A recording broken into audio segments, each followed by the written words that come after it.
अस्सलाम वालेकुम दोस्तों, कैसे हो? उम्मीद है कि सब खैरियत से होंगे। अल्लाह आप लोगों को ऐसे ही खुश रखे।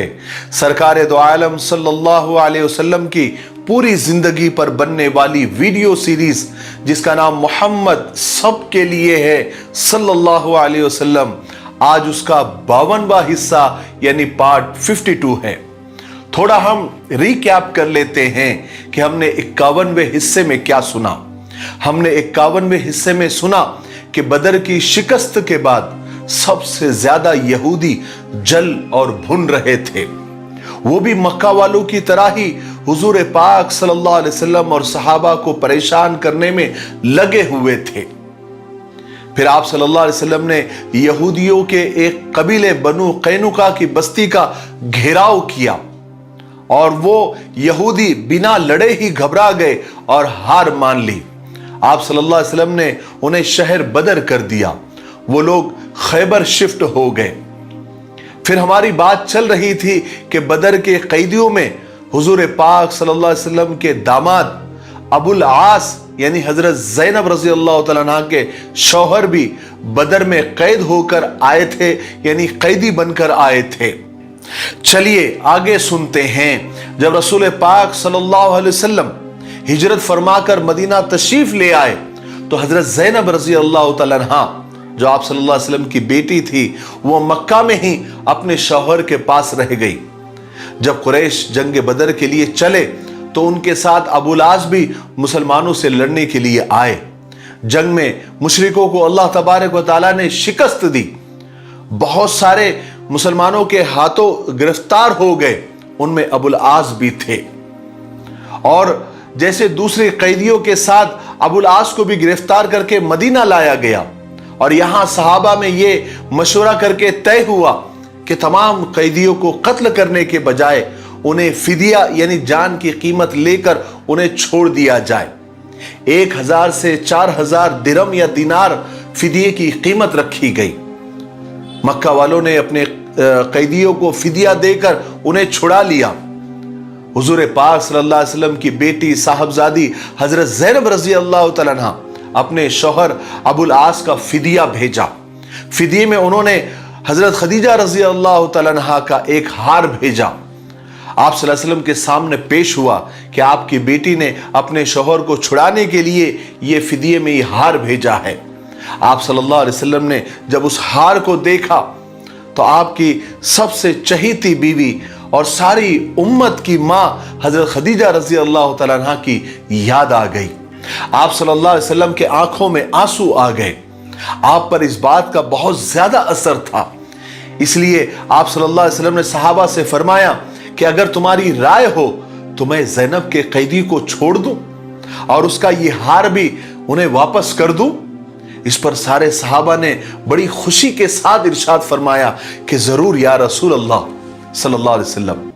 फौरन मुसलमानों ने अबुल आस को छोड़ दिया, मगर रसूल पाक सल्लल्लाहु अलैहि वसल्लम ने अबुल आस से यह वादा लिया कि मक्का पहुंचकर वो हजरत ज़ैनब रज़ी अल्लाह तआला अन्हा को मदीना वापस भेज दे, क्योंकि इस्लाम की वजह से अब दोनों साथ में नहीं रह सकते थे। अबुल आस ने मक्का जाकर हजरत ज़ैनब रज़ी अल्लाह तआला अन्हा को बताया कि उन्हें रसूल पाक सल्लल्लाहु अलैहि वसल्लम याद कर रहे हैं। और इधर रसूल पाक सल्लल्लाहु अलैहि वसल्लम ने हजरत ज़ैद बिन हारिसा और एक अंसारी सहाबी को हिदायत दी कि मक्का और मदीना के दरमियान एक जगह जाकर वो हजरत ज़ैनब रज़ी अल्लाह तआला अन्हा का इंतजार करें, ताकि अबुल आस जब उन्हें वहां पहुंचा दे तो हजरत ज़ैनब को लेकर वो मदीना आ जाए। जब हजरत ज़ैनब रज़ी अल्लाह तआला अन्हा को इस बात की खबर हुई तो उन्होंने फौरन सफर की तैयारियां शुरू कर दी। एक दिन हजरत ज़ैनब रज़ी अल्लाह तआला अन्हा तैयारियों में लगी हुई थी कि उनके पास एक मुशरिका औरत आई और कहने लगी कि मोहम्मद की बेटी, मैंने सुना है कि तुम अपने बाप के पास जाने का इरादा कर रही हो। हजरत ज़ैनब को डर हुआ कि कहीं ये बात मक्का में न फैल जाए, तो उन्होंने ऐसे टालने के लिए कहा कि मेरा ऐसा कोई इरादा नहीं है। मगर उस औरत ने कहा कि भतीजे ज्यादा तकलीफ मत करो, अगर तुम्हें सफर में जाने के लिए किसी चीज की जरूरत हो और अपने बाप के पास पहुंचने के लिए रुपये पैसों की जरूरत हो तो बेतकल्लुफ मुझसे कह दो, मैं तुम्हारी जरूरत पूरी कर दूंगी। मगर हजरत ज़ैनब रज़ी अल्लाह तआला अन्हा जरा डरी हुई थी, उन्होंने उस औरत को टाल दिया।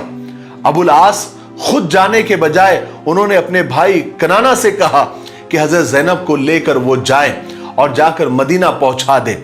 फिर एक दिन हजरत ज़ैनब तैयार हो गई तो कनाना भी तीर और कमान लेकर आ गया और हजरत ज़ैनब रज़ी अल्लाह तआला को लेकर मदीना के लिए रवाना हुए।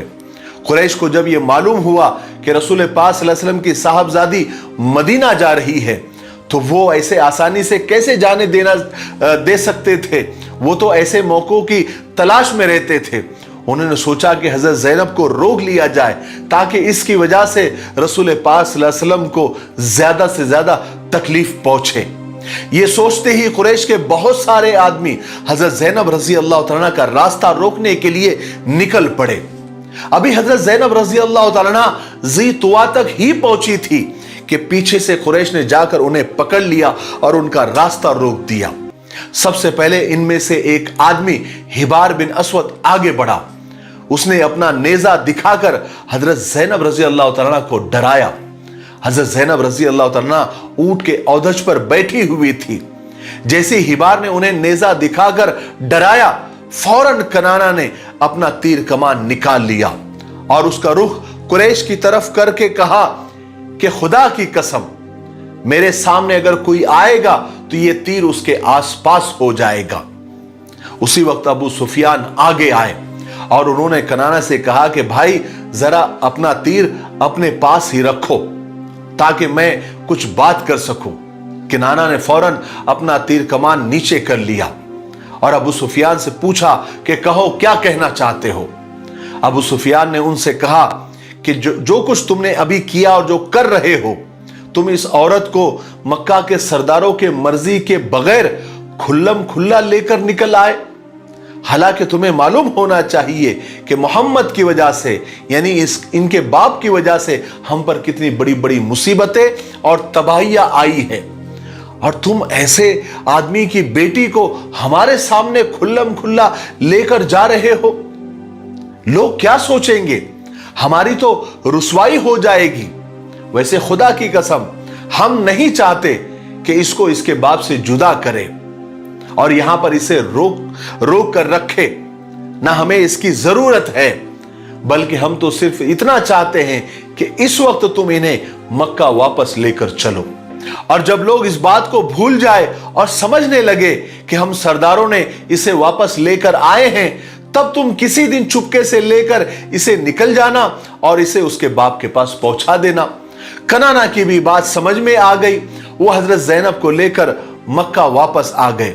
फिर कुछ दिन के बाद लोगों के जहन जब इस बात से हट गए तो एक दिन रात में चुपके से लेकर कनाना हजरत ज़ैनब को लेकर निकल गए और हजरत ज़ैद बिन हारिसा के पास पहुंचा कर वापस आ गए और हजरत ज़ैद बिन हारिसा उन्हें लेकर रसूल पाक सल्लल्लाहु अलैहि वसल्लम के पास उन्होंने पहुंचा दिया। और इस तरह हजरत ज़ैनब रज़ी अल्लाह तआला अन्हा आराम से अपने अब्बा जान हुजूर पाक सल्लल्लाहु अलैहि वसल्लम के पास पहुंच गई। बहरहाल जिस वक्त रसूल पाक सल्लल्लाहु अलैहि वसल्लम ग़ज़वे बदर के लिए तशरीफ ले गए थे तो आपकी दूसरी साहबजादी हजरत रुकैया उस वक्त सख्त बीमार थी और उनकी शादी हजरत उस्मान रज़ी अल्लाह तआला अन्हु से हो चुकी थी। रसूल पाक सल्लल्लाहु अलैहि वसल्लम ने हजरत रुकैया की ही बीमारी की वजह से हजरत उस्मान को मदीना में ही छोड़ दिया था ताकि वो अपनी बीमार बीवी की तीमारदारी कर सके, उनका ख्याल रख सके। मगर रसूल पाक सल्लल्लाहु अलैहि वसल्लम के तशरीफ ले जाने के बाद, यानी बदर में तशरीफ ले जाने के बाद हजरत रुकैया का इंतकाल हो गया था। जब बदर में मुसलमानों को फतेह हुई तो हजरत ज़ैद बिन हारिसा ये खुशखबरी लेकर जब मदीना पहुंचे थे तो उसी वक्त हजरत उस्मान और दूसरे मुसलमान हजरत रुकैया को दफना कर मिट्टी बराबर कर ही रहे थे। उसके बाद जब आप सल्लल्लाहु अलैहि वसल्लम को जब ये खबर मिली तो आप सल्लल्लाहु अलैहि वसल्लम को बेहद सदमा हुआ। उधर खुद हजरत उस्मान रज़ी अल्लाह तआला अन्हु अपनी पाक बीबी के इंतकाल के बाद हर वक्त उदास रहा करते थे, क्योंकि उन्हें हजरत रुकैया के इंतकाल का बहुत ज्यादा असर हुआ था। रसूल पाक सल्लल्लाहु अलैहि वसल्लम भी हजरत उस्मान रज़ी अल्लाह तआला अन्हु को हर वक्त गमगीन और उदास देखा करते थे। एक दिन आप सल्लल्लाहु अलैहि वसल्लम ने हजरत उस्मान से पूछा कि ऐ उस्मान, क्या बात है, तुम हर वक्त गमगीन और उदास रहते हो, मैं तुमको ऐसे ही देखता हूं।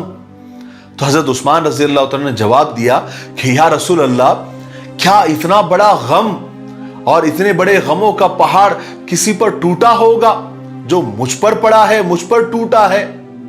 یعنی میرے اور آپ کے درمیان سسرالی رشتہ ہی ختم ہو گیا۔ حضرت عثمان رضی اللہ تعالیٰ یہ بات کہہ ہی رہے تھے کہ آپ صلی اللہ علیہ وسلم نے ان سے فرمایا کہ ابھی جبرائیل میرے پاس اللہ کا حکم لے کر آئے ہیں کہ میں رقیہ کی بہن ام کلثوم کا نکاح تم سے کر دوں۔ اس کے بعد آپ صلی اللہ علیہ وسلم نے اللہ کے حکم کے مطابق اپنی دوسری صاحبزادی حضرت ام کلثوم کا نکاح حضرت عثمان رضی اللہ تعالیٰ سے کر دیا۔ اس شادی کے کچھ دن کے بعد آپ صلی اللہ علیہ وسلم حضرت ام کلثوم کے پاس تشریف لے گئے اور ان سے پوچھا کہ بیٹی تم نے اپنے شوہر کو کیسا پایا؟ تب حضرت ام کلثوم رضی اللہ تعالیٰ نے جواب دیا کہ ابا جان میں نے اپنے شوہر کو بہت اچھا اور بہت افضل پایا۔ تب آپ صلی اللہ علیہ وسلم نے فرمایا تھا کہ بیٹی کیوں نہ ہو، لوگوں میں تمہارے اور دادا ابراہیم علیہ السلام اور تمہارے باپ محمد سے زیادہ وہ مشابہ ہیں۔ اور اس طرح رسول پاک صلی اللہ علیہ وسلم نے حضرت عثمان سے اپنی دو بیٹیوں کا نکاح کر کے انہیں عزت بخشی۔ حضرت ام کلثوم رضی اللہ تعالیٰ کی یہ شادی ہجرت کے تیسرے سال یعنی سن 3 ہجری میں ہوئی۔ اس کے علاوہ بھی رسول پاک صلی اللہ علیہ وسلم نے اللہ تبارک و تعالیٰ کے حکم سے خود بھی بعض صحابہ کے گھرانوں میں شادی بیاہ کے رشتے پیدا کیے۔ اس کے بعد تو صحابہ کے ساتھ آپ کا تعلق اور زیادہ مضبوط اور گہرا ہو گیا۔ مکہ میں حضرت خدیجہ رضی اللہ تعالیٰ کا انتقال ہو گیا تھا تو آپ صلی اللہ علیہ وسلم نے حضرت سودا بنت زمعہ اور حضرت ابوبکر صدیق رضی اللہ تعالیٰ کی صاحبزادی حضرت عائشہ رضی اللہ تعالیٰ سے نکاح کیا تھا۔ نکاح کے بعد تو حضرت سودا رضی اللہ تعالیٰ رخصت ہو کر آپ صلی اللہ علیہ وسلم کے گھر آ گئی تھی، لیکن ابھی تک حضرت عائشہ رضی اللہ تعالیٰ کی رخصتی نہیں ہوئی تھی، اس لیے کہ وہ اس وقت بہت چھوٹی تھی۔ اس کے بعد ہجرت کا حکم ہوا تو آپ صلی اللہ علیہ وسلم مدینہ تشریف لے کر آئے اور یہاں پر سب مہاجر اور جتنے بھی لوگ تھے وہ سب جم گئے اور سب کے رہنے سہنے کا اچھا خاصا انتظام بھی ہو گیا۔ تو ہجرت کے تقریباً 6-7 مہینے کے بعد ایک دن حضرت ابوبکر صدیق رضی اللہ تعالیٰ حضور پاک صلی اللہ علیہ وسلم کی خدمت میں حاضر ہوئے اور فرمایا کہ یا رسول اللہ آپ اپنے گھر والوں کو اپنے پاس کیوں نہیں بلا لیتے؟ اس سے حضرت ابوبکر صدیق رضی اللہ تعالیٰ کا مقصد یہ تھا کہ آپ حضرت عائشہ کو رخصت کرا کے اپنے گھر کیوں نہیں بلا لیتے؟ تو آپ صلی اللہ علیہ وسلم نے فرمایا کہ مہر کی وجہ سے۔ اس کے بعد آپ صلی اللہ علیہ وسلم کے پاس جب مہر کا انتظام ہو گیا تو حضرت عائشہ رضی اللہ تعالیٰ کی رخصتی ہو گئی اور وہ رسول خدا حضرت محمد صلی اللہ علیہ وسلم کے گھر آ گئی۔ اس کے بعد سن 3 ہجری میں حضور پاک صلی اللہ علیہ وسلم نے حضرت عمر رضی اللہ تعالیٰ کی صاحبزادی یعنی حضرت عمر کی بیٹی حضرت حفصہ رضی اللہ تعالیٰ سے شادی کی۔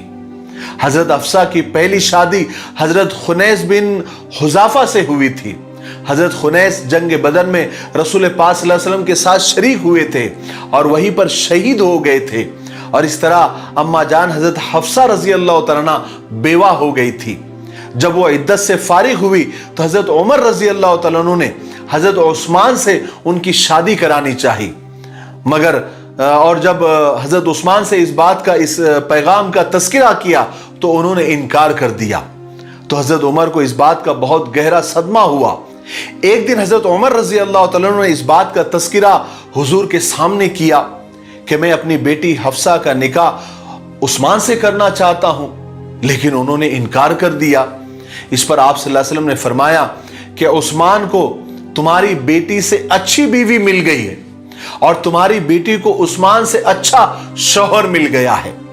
چنانچہ رسول پاک صلی اللہ علیہ وسلم نے حضرت عثمان غنی سے اپنے صاحبزادی کا نکاح کر دیا اور حضرت حفصہ سے اپنا نکاح کر کے انہیں ساری امت کی ماں بنا دیا اور ان کا مرتبہ کہیں سے کہیں پہنچا دیا۔ اس طرح حضرت عمر رضی اللہ تعالیٰ کی ساری پریشانیاں اور سارے غم دھل گئے اور ان کی خوشی کا تو کوئی ٹھکانہ ہی نہیں رہا۔ پھر اسی رمضان میں آپ صلی اللہ علیہ وسلم نے حضرت زینب بنت خزیمہ سے نکاح کیا۔ ان کے شوہر بھی جنگ بدر میں شہید ہو گئے تھے۔ رسول پاک صلی اللہ علیہ وسلم نے ان سے نکاح کر کے امت کے لیے ایک مثال قائم کی کہ بیواؤں کی طرف سے بے توجہ نہیں رہنا چاہیے، ان کا انتظام کر دینا چاہیے और हजरत ज़ैनब बिन्त खज़ीमा एक नेक खातून थी, उनका लक़ब उम्मुल मसाकीन था। फिर इसी साल आप सल्लल्लाहु अलैहि वसल्लम ने अपनी साहबजादी हजरत फातिमा का निकाह हजरत अली के साथ कर दिया, और ये निकाह रजब या रमजान के महीने में हुआ था। जब हजरत अली रजी अल्लाह तआला अन्हु और हजरत फातिमा रजी अल्लाह तआला अन्हा की निकाह की बात चल रही थी, रिश्ते की बात चल रही थी, तो आप सल्लल्लाहु अलैहि वसल्लम खुद अपनी बेटी के पास तशरीफ लाए थे और फरमाया कि अली ने तुम्हारे लिए रिश्ता भेजा है, तुम्हारा क्या कहना है। हजरत फातिमा खामोश रही। फिर आप सल्लल्लाहु अलैहि वसल्लम ने फरमाया कि बेटी, हमारे चचा के बेटे अली ने तुम्हें अपना निकाह का पैगाम दिया है, बताओ तुम्हारी मर्जी क्या है। हजरत फातिमा रजी अल्लाह तआला अन्हा शर्म के मारे रोने लगी और फरमाया कि जिस बात पर अल्लाह और उसका रसूल राजी हो, मैं भी उस पर राजी हूं। जब हजरत फातिमा रजी अल्लाह तआला अन्हा का निकाह हुआ, उस वक्त हजरत फातिमा की उम्र 15 साल की थी और हजरत अली की उम्र 21 साल 5 महीने की थी, और इन दोनों का निकाह आप सल्लल्लाहु अलैहि वसल्लम ने खुद पढ़ाया। और फिर निकाह का खुतबा पढ़ाने के बाद आप सल्लल्लाहु अलैहि वसल्लम ने फरमाया कि मुझे अल्लाह ने हुक्म दिया है कि मैं 400 मिस्काल चांदी के इवज फातिमा और अली का निकाह पढ़ा दूं, क्या अली तुम्हें मंजूर है। हजरत अली ने फरमाया कि मुझे मंजूर है। इस तरह ये मुबारक शादी इंतहाई सादगी के साथ मुकम्मल हुई। आज के लिए इतना काफी है, इसलिए अब हम यहीं पर रुकते हैं, क्योंकि वीडियो अब ज्यादा लंबा हो रहा है। आने वाले 53वें हिस्से में यानी पार्ट 53 में हम जंग ओहद के वाकयात सुनेंगे कि जंग ओहद क्यों हुई, उसका रीजन क्या था, उसकी वजह क्या थी और उसका नतीजा, उसका रिजल्ट क्या हुआ। जंग ओहद भी एक बहुत बड़ी जंग थी। पूरी उम्मत को, क़यामत तक आने वाले इंसानों को जंग ओहद से एक बहुत बड़ा सबक मिला है। वो इंशाअल्लाह हम आने वाले पार्ट्स में हम सुनेंगे। और फिर मुझे बात करना है क्विज कंपटीशन के ताल्लुक से। अल्हम्दुलिल्लाह उस क्विज कंपटीशन के फॉर्म की लिंक मैं डिस्क्रिप्शन में भी डाल रहा हूं, आप जाइए, वहां पर लिखा हुआ है कि क्विज कंपटीशन का फॉर्म का लिंक, और उसके नीचे लिंक है, उसको क्लिक कीजिए और अपने जो भी ब्राउजर है उसको लॉगिन कीजिए, तो इंशाअल्लाह आपका वो फॉर्म ओपन हो जाएगा। मैंने इससे पहले वीडियो में बताया कि वो लिंक ओपन क्यों नहीं हो रही है, क्योंकि बहुत सारे लोगों के ब्राउजर लॉगिन नहीं है, इसलिए प्रॉब्लम आ रहा है। अल्हम्दुलिल्लाह अभी तक मुझे लगता है मैंने सुबह में देखा था 1200-1250 फॉर्म तकरीबन आ चुके हैं, मतलब लिंक काम कर रही है, लोग फॉर्म भर रहे हैं। फिर भी बहुत सारे लोग कमेंट में कह रहे हैं कि लिंक ओपन नहीं हो रही है, लिंक ओपन नहीं हो रही है। वो लिंक ले जाकर आप किसी मालूमात वाले के पास चले जाए जो मोबाइल को जानता हो, और आपको वो बता देगा। बहुत सिंपल है, उसमें कोई बहुत बड़ा इशू नहीं है। और फोटो आपको 1 MB से ज़्यादा नहीं अपलोड करनी है, 1 MB से कम होगी। आप अपने कैमरे का रेजोल्यूशन कम करें और 1 MB का फोटो निकाले, आराम से अपलोड हो जाएगा। मैं बार बार कह रहा हूं कि अभी भी फॉर्म सबमिट करने की आप घाई गड़बड़ न करें, अभी बहुत वक्त है। पहले आप सवालात अच्छे से लिख ले। मैं बार बार कह रहा हूं, दो बार एक आदमी का फॉर्म आएगा तो वो फॉर्म रिजेक्ट हो जाएगा, ये आप ध्यान रखें। और बहुत सारे लोग ये बोल रहे हैं कि हम एक घर के अंदर 4-5 लोग हैं, यानी बाप भी देना चाहता है, भाई भी देना चाहता है, बीवी भी देना चाहती है, माँ भी देना चाहती है, तो एड्रेस तो एक ही आएगा। तो आप उसकी फिक्र ना करें, आप फॉर्म भर दे। नाम अलग होंगे तो कोई हर्ज नहीं है। मैं कह रहा हूं कि एक ही नाम के 2 फॉर्म, 4 फॉर्म, 10 फॉर्म न भरे। एक से ज्यादा फॉर्म एक ही नाम का आएगा तो वो रिजेक्ट हो जाएगा। इसलिए इस बात का खास ख्याल रखें, बाद में फिर शिकायत नहीं होनी चाहिए। अब एक आदमी ने बड़ी अजीब बात मुझसे कही, यानी कमेंट में कही कि मौलाना हमारा फॉर्म आप तक पहुंच गया, हमको कैसे इत्मीनान होगा। तो आप एक काम करें कि जितने लोगों के फॉर्म आपके पास आ गए हैं सबके नाम लेकर आप एक वीडियो बनाएं। मैंने कहा माशाअल्लाह कितनी अच्छी बात आपने कही, यानी अगर थोड़े दिन में 10,000 फॉर्म हो जाएंगे तो मैं 10,000 लोगों के नाम लूं। मेरे भाई ये इतना आसान काम नहीं है, इसलिए आप जैसे ही सबमिट कर देते हैं तो वो फॉर्म हमारे पास आ जाता है, आप उसकी फिक्र न करें। ठीक है। और इसके अलावा अगर आपको कोई सवाल है तो आप कमेंट बॉक्स में करते रहें, हम कमेंट्स पढ़ रहे हैं और आने वाले वीडियोस में आपके सवालों के जवाब देते रहेंगे। तब तक आप इस सीरीज के वीडियोस को ज़्यादा से ज़्यादा लाइक करें, शेयर करें और अच्छे अच्छे कमेंट्स करें और हमें हौसला और हिम्मत देते रहें। और जैसे मैंने आपको अपनी किताब के बारे में बताया कि वो किताब बहुत अच्छी है, आप ख़रीदें अपने बच्चों के लिए। मकतब में पढ़ाने वाले, अंजुमन में पढ़ाने वाले जो असातिज़ा है वो भी ये किताब ख़रीद के देखें। बहुत अच्छी किताब है, आपको पसंद आएगी, बच्चों के लिए बहुत फ़ायदेमंद है। उसके अलावा हम ऑनलाइन कुरान पाक और नूरानी कायदा तजवीद और मखरज के साथ पढ़ाते हैं, आप इसमें भी हिस्सा ले सकते हैं। जो लोग मस्जिद और मदरसों से और मकतब से दूर है उन लोगों के लिए ऑनलाइन पढ़ाई सबसे बेहतरीन ऑप्शन है। मुझे उम्मीद है कि आप लोग ये सारी बातें अच्छी तरीके से समझ गए होंगे। तब तक मेरे लिए, पूरी उम्मत के लिए और पूरी इंसानियत के लिए खैर और भलाई की दुआ करते रहे। अस्सलामु अलैकुम व रहमतुल्लाहि व बरकातुहू।